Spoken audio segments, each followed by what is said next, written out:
Princípios bíblicos na criação de filhos. Vivemos um dos momentos mais paradoxais da humanidade. Gozamos das maiores revoluções científicas, nucleares e intelectuais da história. O mundo é fantástico aos olhos humanos.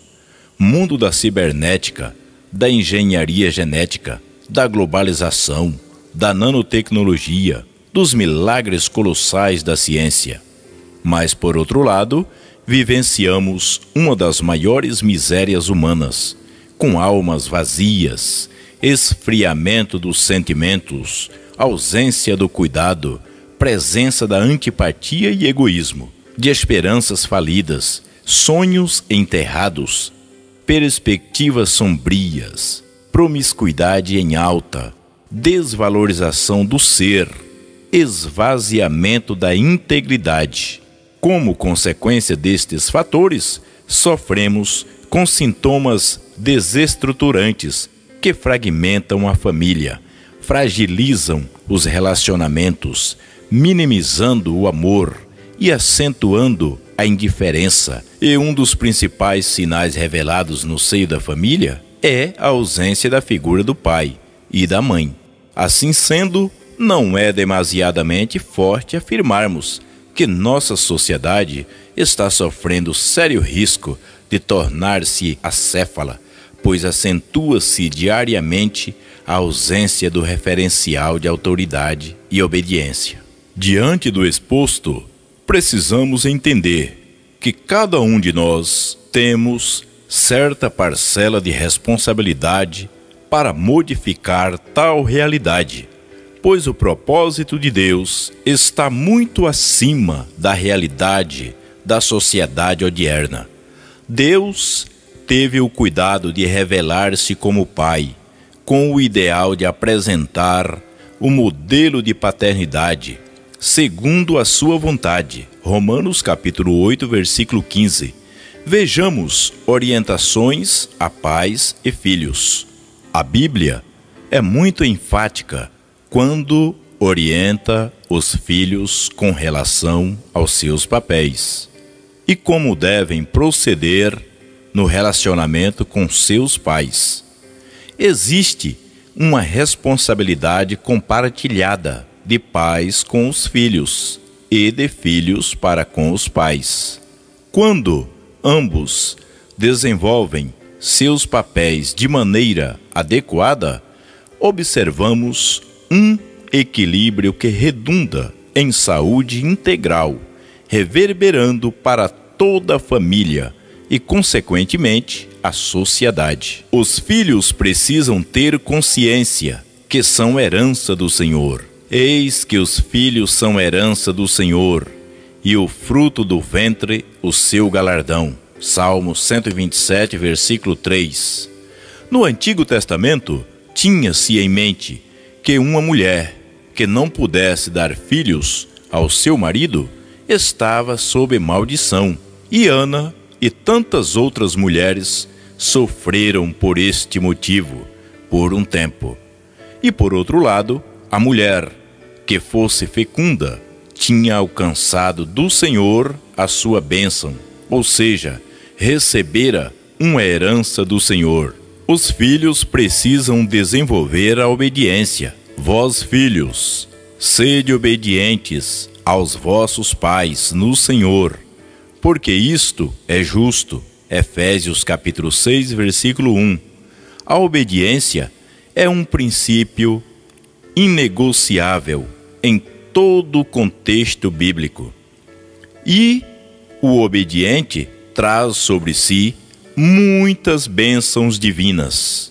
Os filhos precisam honrar seus pais. Honra a teu pai e a tua mãe, que é o primeiro mandamento com promessa. Efésios capítulo 6, versículo 2.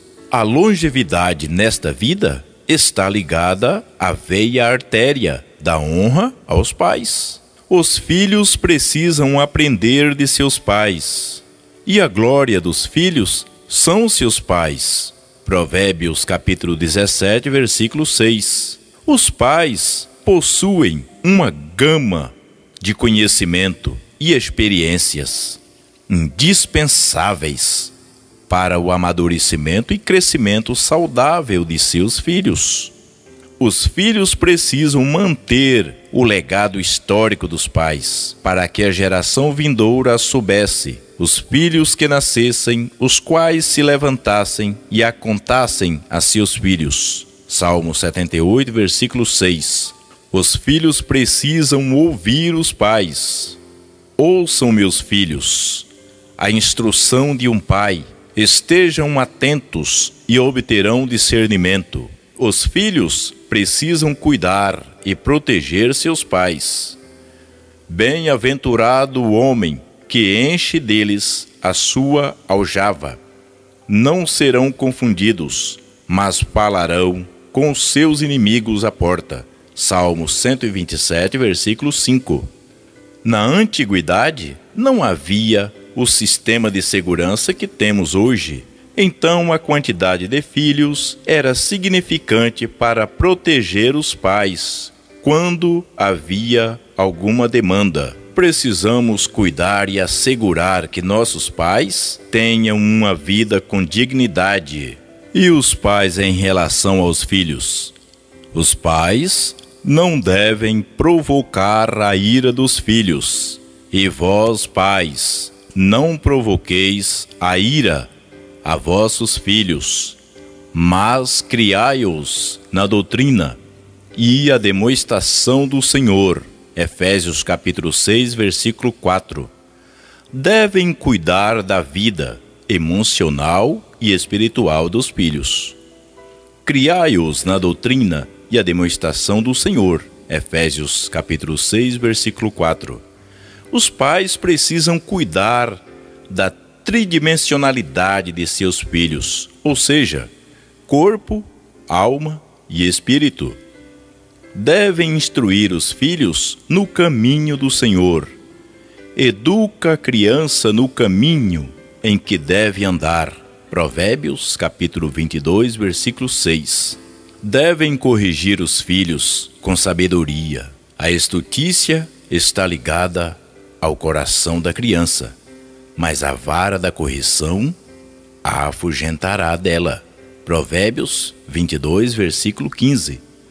Muito se discute sobre a vara atualmente, e a Bíblia, quando faz referência sobre a vara, tem em seu bojo a ideia de disciplina, de corrigir maus comportamentos, de impor limites e impedir que a má natureza do homem se aflore de forma desregrada.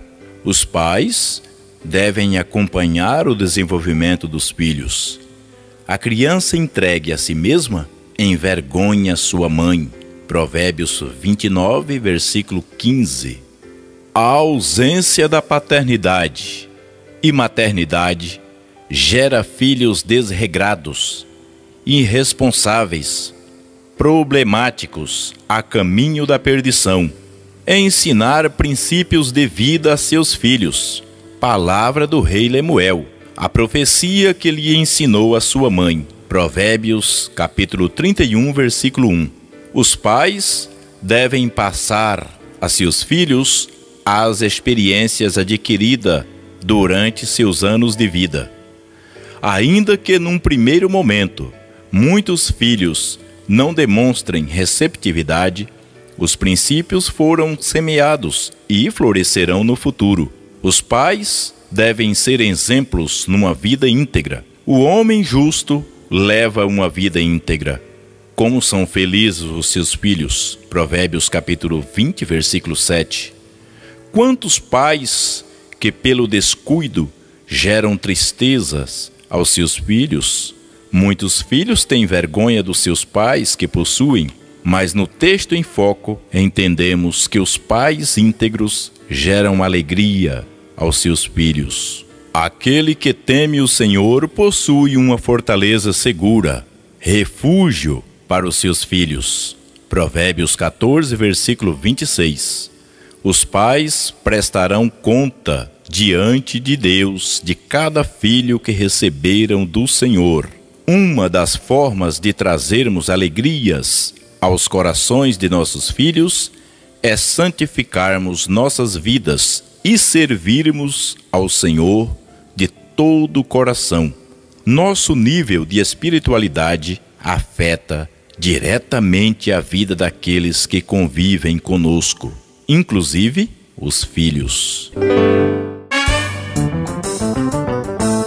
Como leitor do jornal Mensageiro da Paz, quero aqui agradecer o pastor Ivan Tadeu Panício Júnior por este material exposto no Mensageiro da Paz, edição de número 1522, mês de março de 2012, página 18. Espero estar contribuindo também aqui, colocando em áudio, através da minha voz, em exposição, este magnífico assunto para a família.